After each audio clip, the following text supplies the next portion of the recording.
जय श्री राधा, जय श्री कृष्णा। आप सभी प्रिय दर्शकों का हमारे चैनल आई एम एस्ट्रो गुरु जी में बहुत बहुत स्वागत है। प्रिय दर्शकों, आज हम चर्चा करेंगे भाग्य भाव की। कुंडली में जो भाग्य का घर है, नवम भाव, क्योंकि जीवन में भाग्य का बड़ा महत्व है और उसी तरह हमारी कुंडली के द्वादश भाव में नवम भाव भाग्य भाव का बहुत अधिक महत्व है। अगर जीवन में भाग्य का साथ नहीं मिलता है तो किए गए प्रयासों में पूर्ण सफलता नहीं प्राप्त होती है, आधी अधूरी सफलता प्राप्त होती है। इसलिए कुंडली में नवम भाव या नवम भाव के स्वामी नवमेश का और हमारे जीवन में भाग्य का बहुत अधिक महत्व है। एक बार भगवान कृष्ण अपनी बुआ कुंती को कर्म के बारे में समझा रहे थे, तो कुंती ने भगवान कृष्ण से कहा कि भाग्यम फलति सर्वत्र न च विद्या न पौरुषम। जब भाग्य का साथ मिलता है तो सब कुछ बनता चला जाता है, और जब भाग्य का साथ जीवन में नहीं मिलता है तो सारा पौरुष, सारा पराक्रम, सारी विद्वत्ता धरी की धरी रह जाती है। तो कुंती ने कहा कि भाग्यम फलति सर्वत्र न च विद्या न पौरुषम सूराग्र कृत विद्याश्च वने तिष्ठन्ति में सुता। एक से एक बहादुर, एक से एक विद्वान धनुर्धारी मेरे पुत्र आज जंगल में घूम रहे हैं, छिपे हुए हैं। इसलिए जीवन में भाग्य का बहुत महत्व है। इसलिए हम आज चर्चा कर रहे हैं कुंडली के नवम भाव की, जो कि हमारे भाग्य का घर है। नवम भाव में जो भी अंक लिखा होगा, कुंडली के नौवें घर में 1 से 12 तक जो भी अंक लिखा होगा, उस अंक की ही राशि हमारे नवमेश होंगे। उदाहरण के लिए, अगर कुंडली के नवम भाव में 1 का अंक लिखा है, इसका मतलब पहली राशि हमारे नवमेश है। पहली राशि कौन है? मेष। मेष के स्वामी मंगल, मंगल हमारे नवमेश है। अगर कुंडली के नवम भाव में 6 का अंक लिखा है तो छठवीं राशि होती है कन्या। कन्या के स्वामी बुध हमारे नवमेश होंगे। अगर नवम भाव में 12 का अंक लिखा है तो 12वीं राशि होती है मीन। इसका मतलब मीन के स्वामी गुरु हमारे नवमेश होंगे, मतलब हमारे भाग्य भाव के स्वामी होंगे। तो आज हम चर्चा कर रहे हैं कुंडली के द्वादश भाव में नवमेश की स्थिति क्या परिणाम देती है, क्या फल देती है।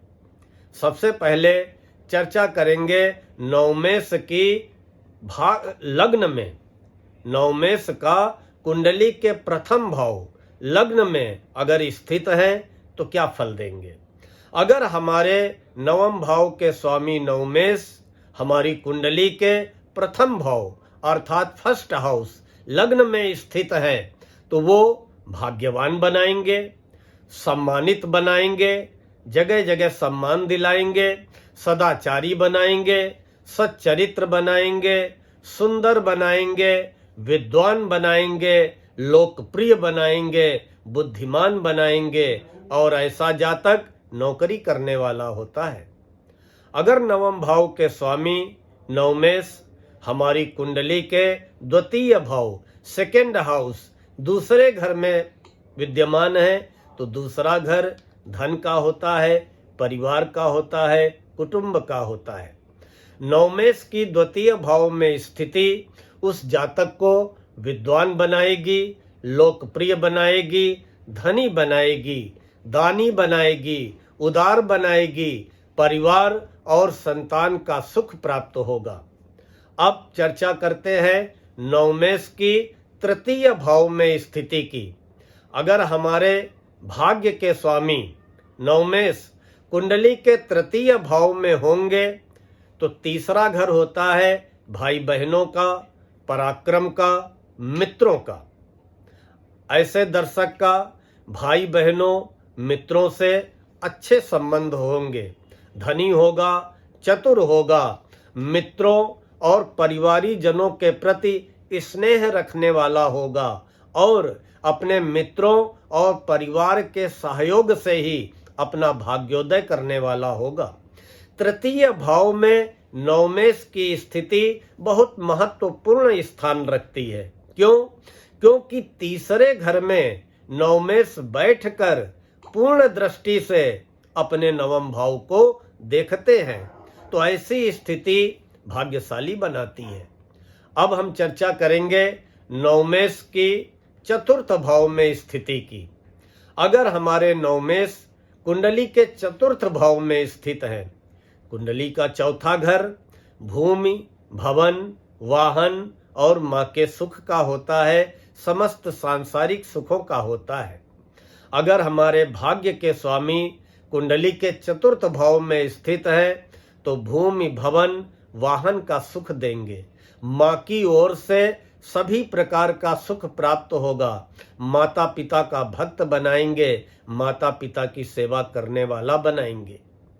अब अगर ये पंचम भाव में स्थित है, नवमेश की पंचम भाव में स्थिति, पंचम भाव हमारे शिक्षा का होता है, संतान के सुख का होता है। अगर नवमेश पंचम भाव में है तो संतान का सुख प्राप्त होगा, उच्च शिक्षा दिलाएंगे, गुरु के प्रति निष्ठावान बनाएंगे, सच्चरित्र बनाएंगे, धार्मिक बनाएंगे, प्रतिष्ठित बनाएंगे, विद्वान बनाएंगे, प्रसिद्धि दिलाएंगे, धनवान बनाएंगे और ऐसे दर्शक का भाग्योदय संतान के जन्म के बाद होगा। अब चर्चा करते हैं छठे भाव की। छठे भाव में नवमेश की स्थिति बहुत अच्छी नहीं मानी जाती है, क्योंकि छठा भाव कुंडली का छठा घर रोग ऋण शत्रु का होता है। अगर नवमेश छठे भाव में स्थित है तो कभी निर्धन बनाएंगे तो कभी धनी बनाएंगे, कभी भाग्य साथ देगा, कभी भाग्य साथ नहीं देगा, कभी धन आएगा, कभी धन नहीं आएगा। माँ के संबंधियों से, मामा आदि से अनबन करा देंगे।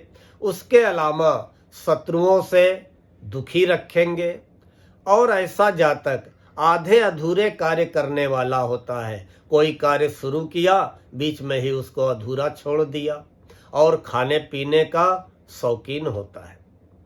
अब आगे चर्चा करेंगे नवमेश की सप्तम भाव में स्थिति की, लेकिन उसके पहले आप सभी से एक अनुरोध करूंगा कि अगर हमारे किसी प्रिय दर्शक ने अभी तक हमारे चैनल को सब्सक्राइब न किया हो, कृपया सब्सक्राइब अवश्य कर ले, बेल आइकन जरूर दबा दें और इस वीडियो में लास्ट तक बने रहें, क्योंकि मामला भाग्य का है। अब अगर भाग्य के स्वामी कुंडली के सप्तम भाव में है, सप्तम भाव होता है पत्नी का, हमारे दाम्पत्य जीवन का, तो स्वाभाविक है कि अगर नवमेश सप्तम भाव में स्थित होंगे, पत्नी सुशील मिलेगी, सच्चरित्र मिलेगी, सदाचारी मिलेगी, धनार्जन करने वाली होगी। मतलब पत्नी के नौकरी करने के प्रबल योग होंगे और ऐसे जातक का भाग्योदय विवाह के बाद में होगा। उसके अलावा ऐसा जातक भाग्यशाली होता है और पत्नी के मामले में हर प्रकार से सौभाग्यशाली होता है। अब अगर नवमेश कुंडली के अष्टम भाव में है, अष्टम भाव भी कुंडली का अच्छा भाव नहीं माना जाता है। क्यों? क्योंकि अष्टम भाव उम्र का होता है। छठा, आठवां, 12वां ये घर कभी भी शुभ और अच्छे नहीं माने जाते हैं। अगर हमारे नवम भाव के स्वामी अष्टम भाव में है तो ऐसे व्यक्ति को जीवन में भाग्य का साथ नहीं मिलता है। जो भी वो अपने प्रयास करता है उन्हीं में जो सफलता मिल जाए, लेकिन किस्मत का साथ नहीं मिलता है। क्यों? क्योंकि नवम से अष्टम भाव द्वादश भाव होता है। नौवें घर से अगर हम गिनती करेंगे तो 8वां जो घर है वो द्वादश भाव है, 12वां घर है व्यय का है। अर्थात अगर नवमेश अष्टम भाव में होते हैं तो भाग्य का व्यय हो जाता है, अर्थात भाग्य का साथ नहीं मिलता है, अपनों से ही विरोध हो जाता है। जो अपने सगे परिवारी जन हैं उन्हीं से विरोध हो जाता है। ऐसा व्यक्ति गलत कार्य करने के लिए मजबूर हो जाता है, गलत दिशा में चला जाता है और थोड़ा कठोर हृदय वाला बन जाता है। अब चर्चा करते हैं नवमेश की नवम भाव में। यह बहुत अच्छी स्थिति होती है, क्योंकि नवमेश जब नवम भाव में होंगे तो अपनी स्वराशि में होंगे, बहुत भाग्यशाली बनाएंगे, अत्यंत भाग्यशाली बनाएंगे। जीवन में जो चाहेंगे वो प्राप्त होगा। देखिए, यह भाग्य की विडंबना होती है कि नवमेश नवम में अगर स्वराशि में है तो आप जीवन में जो चाहेंगे वो आपको प्राप्त होगा। कदम कदम पे आपको अपनी किस्मत का साथ मिलेगा। अगर चर राशि में है, अगर यही नवमेश चर राशि में है, चर राशि कौन सी होती है? पहली राशि चर होती है मेष, चौथी राशि चर होती है कर्क, 7वीं राशि चर होती है तुला और 10वीं राशि चर होती है मकर।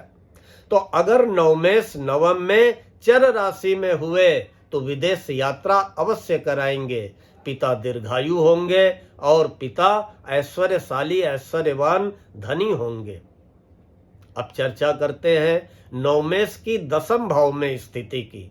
प्रिय दर्शकों, अगर आपके नवम भाव के स्वामी नवमेश, भाग्येश कुंडली के 10म भाव में स्थित हैं, 10म भाव करियर का होता है, उच्च पदाधिकारी अवश्य बनाते हैं। किसी भी विभाग में आप कार्यरत होंगे वहां पे सबसे ऊंचा अधिकारी आपको बनाएंगे। लाल बत्ती की गाड़ी दिलाते हैं। राजा मंत्री बनाने वाले यही होते हैं, राष्ट्रपति प्रधानमंत्री बनाने वाले यही होते हैं। अब चर्चा करते हैं एकादश भाव की।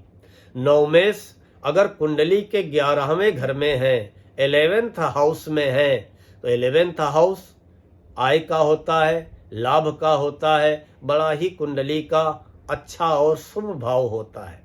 यहाँ पे नवमेश की स्थिति जीवन में सदा लाभ कराएगी, हमेशा लाभ और आय में वृद्धि होती रहेगी। गुरुजनों के प्रति आज्ञाकारी बनाएगी, निष्ठावान बनाएगी, चतुर, धनी और दानी बनाएगी और व्यापार के द्वारा काफी आप लाभ जीवन में अर्जित करेंगे। अब चर्चा करते हैं नवमेश की द्वादश भाव में। अगर नवमेश द्वादश भाव में विराजमान है, द्वादश भाव विदेश का होता है, द्वादश भाव व्यय का होता है, द्वादश भाव हानि का होता है। नवमेश अगर द्वादश भाव में है तो भाग्य का साथ अगर मिलता भी है तो बाहरी लोगों के संपर्क से ही भाग्य का साथ मिलता है। कहने का मतलब कि जन्मभूमि से दूर अगर आप जाएंगे, बाहरी दूर दूर की यात्राएं करेंगे तो बाहरी लोगों के सहयोग से ही आपका भाग्योदय होता है।